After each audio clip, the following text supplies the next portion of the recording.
哇！歡迎嚟到風騷講嘅城新力耕。我哋最近咧有一個好熱門嘅話題喎。自從呢個聯邦大選之後咧，咁亞省咧好似有少少意欲咧想脫離呢個加拿大。係，因為保守黨贏唔到，亞省啲人就好唔高興。係啦，呢個係一個原因啦。咁亞省省長咧就早前咧就最近咧三讀通過咗咧第54號法案咧，選舉法例係啦，修正咗呢個法案，咁啊降低咗啲門檻嘅。咁啊降低咗咩咧？就係話我哋亞省省民咧個 petition 咧，只要咧收集嗰個簽名嘅人數咧，由以前咧就係所有亞省登記選民嘅總數嘅10% 嘅人先可以通過一個正式嘅公投嘅要求。咁但係咧而家咧就係修改到咧就係話，只要對上一次嘅大選投票有份投票嘅合格選民嘅10% 嘅簽名咧，就已經可以啟動噶啦。咁同埋咧，今次嗰個收集簽名嘅時間咧，由以往嘅90日咧，係增加到120日，即係俾我哋多啲時間，4個月嘅時間咧，收集所有簽名。然後咧，亞省省長就話出年2026年咧就可以啟動呢個公投啦。即係投票係通晒水，係話下年可能係公投啦。係啦，冇錯。咁即係話咧，意味住咧亞省咧脫離加拿大咧機會咧又再進一步即係提高咗啦。但係咪真係咁多人？你覺得會過50%咧？因為其實咧之前連魁北克即係投過2次票，歷史上面都通過唔到喎。佢哋喺網上邊咧都睇到好多嗰啲叫做學者啊、名嘴啊、KOL 啊、YouTube 嗰啲咧喺度都有講呢件事嘅。咁咧，但係咧，其實咧，不如你問我哋啦，我哋真係住喺度，係咪先？我哋切身感受。咁我哋今集都好似有啲訪問下，即係住喺度香港人睇下有咩睇法㗎。係啊，我哋其實最有代表性講啦，我哋正式係亞省嘅省民。不如即係你睇下嗰啲咩名嘴啊、專家吹，不如咧訪問下我哋好過啦。我哋不如聽一聽喺亞省住緊嘅香港人有啲咩睇法。贊成嘅，其實就因為就太多唔公平咁多年咯。亞省嘅資源咁豐富，係比其他東岸省份分咗，好悲傷嘅事咧。基本上就係一個不公咯，最主要都係。Alberta 唔應該獨立嘅，唔同嘅省份 share 自己嘅資源咧係應該嘅。咁但係 Alberta 喺國會嘅聲音咧，就應該因為人口嘅增加而相對增加咯。理想嘅答案咧會係想嘅，咁個原因咧係因為我覺得亞省佢有好多嘅天然資源啦，無論係啲人所認為唔環保嘅 fossil fuels 啦，定係一啲好嘅即係 green energy， 譬如話風力咁樣啦。咁其實亞省都係有佢優勝嘅地方嘅。我係唔支持亞省獨立嘅，因為成個加拿大嘅團結嘅完整性啦。如果亞省獨立咗嘅話咧，其實成個加拿大嘅經濟係相信會更加差嘅，因為我知道亞省係其中4個好主要嘅省份去支持成個加拿大嘅經濟，所以我係唔支持亞省獨立嘅。對於亞省話獨立呢一件事呢，其實我自己係保持咗少少懷疑嘅態度嘅。咁雖然我啱啱嚟咗加拿大冇幾耐啦，咁其實我對於加拿大成個政治上啦，未算到話係好了解啦。咁但係就咁睇呢，我就覺得啲人講獨立呢，都好似淨係得個講字，冇一個話真係好完善嘅計劃啦，可以去說服到人點解需要獨立啦。即係例如可能如果真係獨立咗出嚟啦，咁對於經濟上係咪真係好咗呢？定有機會壞咗呢？咁有冇機會係一啲大公司可能因為呢件事而撤咗資，唔再喺亞省嘅話，咁到時又會去點樣處理呢？又或者係本身可能有一啲本身喺加拿大公民享受緊嘅一啲基本設施啦。咁但係如果真係獨立咗出嚟啦，咁嗰啲嘅設施設備，咁又會點樣去處理呢？又或者係有冇機會再繼續去使用呢？咁我就會覺得好似成件事都冇講到話之後可以去點樣去處理啦，或者係積極嘅態度去睇到啦。暫時都好似淨係好表面，喺短期上面嘅感覺上，因為一個大家覺得可以獨立嘅感覺而去做呢一個決定咁樣咯。所以我就會覺得好似都未可以好完全說服到真係需要獨立出嚟嘅原因。睇一啲學者點睇呢件事啦。咁樣我就睇到一個報道咧，就話亞省大學咧有一個法律教授叫 Eric Adams 咧，指出咧就話亞省獨立咧係有可能發生到嘅，因為加拿大最高法院都認為咧亞省同加拿大分開咧係一種合法嘅可能性。咁因為你可以擁有一個500萬人口嘅國家，但係嗰個教授咧就指出咧，分離咧係需要解決咗好多複雜嘅問題，包括原住民嘅條例同埋聯邦政府嘅立場。咁咧就需要咧通過一啲處理談判好多問題，例如 First Nation 咧同英國皇室之間嘅條約啦。咁究竟亞省可唔可以同呢啲條約分離出去呢？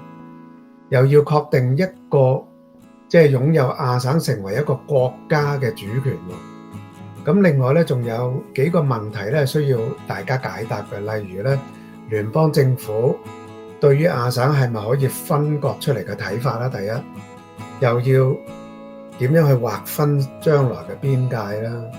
又要界定國家公園，邊一個攞呢個國家公園？你知道亞省有兩個最正嘅國家公園，係咪Banff 嘅 Banff National Park 啦，同埋呢個 Jasper 嘅 National Park 啦。咁嗰啲唔想離開亞省而又留喺加拿大嘅人，又會發生啲咩事呢？咁我哋將來用嘅貨幣同埋亞省入邊嘅基礎建設又有啲咩變化呢？呢啲所有問題都要解決嘅。睇以下呢幅圖，咁咧呢幅圖咧好有趣嘅就係咧黃色嗰度咧就係墨西西比州啦。咁咧墨西西比州咧點解咁特別咧？其實咧佢係美國最窮嘅一個州。見到咧綠色嘅地方咧就係咧人均嗰個收入咧就高過墨西西比嘅。咁所以你全個美國都係綠色啦，因為佢最窮嘛。咁咧但係咧佢係單止美國呢幅圖咧係對比起全世界嚟講，有邊啲地方佢嘅收入咧係高過或者低過墨西西比咧？好明顯咧，加拿大東部咧係紅色嘅，加拿大西部咧即係包括亞省係綠色嘅。咁咧代表咧咗啲咩咧？其實咧東部啲人咧係收入比較低嘅加拿大，我哋亞省咧喺西部咧比較高。咁咧但係咧調翻轉政治上嚟講咧，一路立國以嚟咧，加拿大東部咧係dominate 咗嗰個政治嘅加拿大，即係咧佢哋即係個點樣講啊？個話語權係多好多嘅，咁我哋咧話語權係好低嘅。咁咧好有趣嘅咧就係咧有啲老一輩嘅香港人同我講咧，以前投票啊聯邦大選啊我哋都唔使投㗎，我哋未投咧已經知道總理係邊個，因為嗰邊開晒票。日積月累咧，點解咧覺得咧其實亞省嗰個喺加拿大嘅政治存在感係十分之低，即係好似我都唔聽啊我哋講嘢㗎啦，咁你東部話晒事啦咁樣。但係咧你調翻轉咧，我哋經濟貢獻咧平均嚟講係大過東岸。譬如咧我哋嗰個加拿大有個制度叫做聯邦補貼啊嘛，省份補貼。咁咧我哋不斷咧去咁補貼咧東岸一啲我哋所謂窮省份啦，即係補貼醫療啊，或者係佢哋嗰個財政收入啊咁樣。但係咧變咗咧話語權我哋又冇喎。咁咧所以咧點解日積月累咧亞省咧係啲人覺得真係唔公平，即係好似你屋企10兄弟，我賺錢最多，我養家最多，但係咧個兄弟都唔聽我講嘅，咁咧我有乜意見咧？你哋又否決我嘅，咁咧不如你離家出走算啦，咁樣即係有啲咁嘅感覺咯，我覺得係。我覺得係合情合理嘅，即係對於亞省省民咧，因為鬱結咗咁耐啊嘛，係啊，係嘛？即係咁多年嘅歷史，我哋係受到咁多委屈，咁我哋科水最多，但所有話語權又冇權喺晒東講岸咯，話語權喺晒東岸。係。咁辛力加，你聽你嘅口氣，好似似乎係贊成亞省即係分割出嚟喎，要獨立喎。我就覺得係獨唔獨立係後話，我實在係需要公投嘅。我覺得其實公投好似你咁講好複雜嘅，之後公投未必真係一定獨立嘅，但係呢，我覺得公投係一個因為民主社會係一個表達意見嘅機會嘛。公投都未必過一半嘅其實。但係即係雖然呼聲好高，但係咧其實未必過一半嘅。但係咧都唔會低嘅。但係咁咧，但係我覺得呢樣嘢係可以引起聯邦政府嗰個即係重視到咯。係，即係唔使好似我哋好似孤兒仔㗎嘛。係攞家用就問佢哋攞，但係跟住咧就唔理你啦，又唔煮飯俾你食，又唔會照顧你。其實你喺其實好多香港人嚟到亞省都其實覺得，即係唔單止一移民嚟加拿大就移民去亞省啦。其實而家你同我都遇到好多香港呢度嘅移民咧，係去咗第二個省度先噶嘛，先至再移民嚟 Edmonton 或者 Calgary 噶嘛，係咪？係啊，其實咧即係個個都話亞省係十分好嘅，點解咧？即係得天獨厚。其實咧經濟好多元化嘅亞省，你又有啦，有天然氣啦。又有農業啦，又有旅遊業，即係我哋有近住落基山脈啦，即係生活成本又好啦，咁咪唔會咁多人移民嚟啦咁樣。我個人咧就覺得都係尊重即係大衛啦。如果 majority 都係覺得係有咁嘅傾向嘅，咁我都 support 呢樣嘢。不過我自己就覺得喺情緒上咧就係好支持呢樣嘢。但喺實際上咧，其實係好難行嘅又，因為你諗下，雖然我哋可以自給自足，但係問題你要諗下，考慮將來，你嗱國界啦、國防啦，你要有獨立自己嘅貨幣啦，你點樣向世界宣傳翻，即係加拿大呢個亞省係一個獨立嘅國家，然後咧跟住你要重新建立個世界嘅關係。咁呢樣嘢咧個複雜性係好高啊，因為你講真，你而家加拿大都極度依賴美國嘅，咁如果亞省再跳咗出嚟，佢究竟可唔可以即係再同美國繼續翻而家咁嘅關係啊？定係佢再同世界各地建立翻一個新嘅關係咧？呢樣嘢就的確個複雜性係相當之高咯，所以我覺得條件上好似唔係咁成熟。可以令到亞省即係脫離咗加拿大。個歷史案例可以參考一下咧，就係德州啦。其實大家都可能知道，德州原本係一個獨立國家嚟嘅，佢咧就由墨西哥獨立咗出嚟先，跟住過10年咧就俾美國吞併。如果老實講，亞省獨立咧，其實可能個歷史會係走相同嘅方向。其實因為亞省冇海岸線，其實。佢咧所有輸油管咧都要同其他省份傾，就算去 BC 一個省咧，溫哥華嗰度咧，都係好唔想有輸油管，因為佢哋覺得污染啊，容易就造成即係生態災難啊。但係亞省嘅油係好需要出口嘅，你唔使講向東啦，即係安省啊、灰省覺得完全冇需要起輸油管，即係佢覺得你路過嘅啫，亞省啲油污染我環境又係，所以我。即係佢哋唔贊成，一向都唔贊成。咁咧，所以點解亞省而家咧90%嘅油咧，其實輸油管係落美國嘅。咁咧，其實點解所以亞省人咧係對於美國都有一種特別嘅情結嘅？即係其實佢覺得美國人仲可能美國文化仲親過加拿大文化，而家係。所以咧，其實咧可能獨立咗之後咧，同德州一樣，過10年咧。同Trump 講一樣，可能成為11個州都未定，係啊！但係真係好遙遠啊！我覺得呢件事去到呢一步就之前都唔係話咁容易嘅，其實咁同埋我想回應翻你學者嗰度，其實咧都唔使話簽訂同原住民條約嗰啲諗到咁複雜。其實你亞省獨立唔一定係共和國噶嘛，可以一樣同加拿大一樣，個元首係英國君主咪得咯。其實好容易解決嘅，其實我覺得呢啲。但係問題要說服原住民嗰度咧就難啲啊，因為呢件事咧，自從我哋提出咗有呢一個咁嘅，即係話要簽 petition 啊，然後公投啊呢樣嘢咧，嗰啲原住民團體咧係非常之關注，所以要遊說到佢哋咧，的而且確係經過肯定會面對一啲好困難嘅即係局面。你尊重佢哋真係住咗喺度幾萬年係咪先？咁但係未講呢樣嘢出嚟之前，其實佢哋其實咧就想喺加拿大自己擁有更多主權。其實灰省都係想加拿大擁有更加多嘅主權。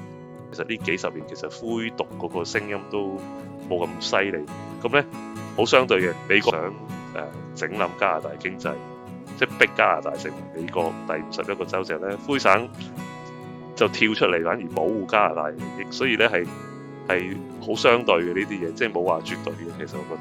即係原住民嗰個意見係，覺得其實咧，如果而家呢一刻公投嗰個結果會係點咧？大概我覺得係70%人唔支持，30%人會支持嘅，我覺得會。哦，即係你我預計係會咁。你預計係咁樣。咁但係無論點都好啦，佢就算啟動唔到公投又好，或者真係啟動到公投咧，都對於好多人嘅睇法咧，就係話咧。睇翻以前咧，魁北克以往嘅經驗啊，佢分別喺70年代同90年代提出咗2次嘅獨立啦。咁雖然佢都係唔成功最終，因為佢個票數唔夠啦。咁但係圍繞住破壞穩定嘅呢一種咁嘅分離嘅政治咧，係抑制咗好多嘅投資喎，即係話外國嘅投資啊。因為全世界咧對於魁北克嘅政治制度啊，同埋經濟環境嘅穩定性咧，就抱有好大嘅懷疑嘅。唔穩定係會阻礙經濟。嗰時好多公司就係咧，魁省穩定就將好多總部由呢個 Montreal 搬晒去多倫多嗰時。其實到而家都係㗎。魁北克要搞嗰個即係法語做主導喺全省，令到好多譬如 call centre 咧都要搬走，因為咧。佢哋冇辦法咧迎合到魁省嗰個語言環境、嗰個語言法例，所以佢哋要搬走。譬如你講遠啲，譬如 Brexit 都係啦，英國脫離歐盟咁樣。而家英國貨唔可以直接去歐洲，其實都好大影響。如果亞省獨立咧，嗰個時間係唔會長，佢一定係會同美國一齊。其實所以係啊。即係快刀斬亂麻，快快脆脆搞掂咁啊！係。咁啊，點都好啦。咁我哋又睇下點啦，會唔會真係發生啦？最緊要就係睇一個 petition 夠唔夠數，夠唔夠10% 嘅選民即係支持呢樣嘢，收集晒簽名之後，咁究竟出年會唔會真係公投咧？咁就同埋希望新總理話成日要團結國家嘛，去翻以前嗰個光輝時代，要建設一啲全國性嘅一啲項目。咁希望佢真係聽下亞省意見，我哋亞省省民就係佢好似睇落嗱，我唔知佢係表面嗰陣定係咩啦。佢就好有善意嘅，即係對於亞省呢一次，佢自從做咗總理之後咧，都話我要多啲同亞省省長 Danielle Smith 咧就多啲即係溝通，咁就似乎好似好重視亞省嘅經濟利益，係啊，同埋聽我哋嘅聲音，係啦。咁希望佢唔係好似阿Trudeau咁樣啦，唔理會我哋啦，係咯。全世界都係㗎啦，阻人揾食最大惡極。咁我哋聽咗咧咁多香港人嘅意見啦，又聽咗咁多歷史背景啦，咁可能其實好多聽眾咧都唔係其實住喺亞省啊。咁聽咗我哋節目之後，希望你哋咧對呢個話題有更多認識啦。希望咧以後即係我同阿勁哥咧可以做多啲呢啲節目啦，同大家傾下偈。subscribe 我哋啦，同埋 like 啦、share 啦，同埋記得撳埋個鐘仔。咁啊，知道我哋有片出嘅。好啦，今集就去到呢度啦，多謝大家，好，再見。下次再見，拜拜。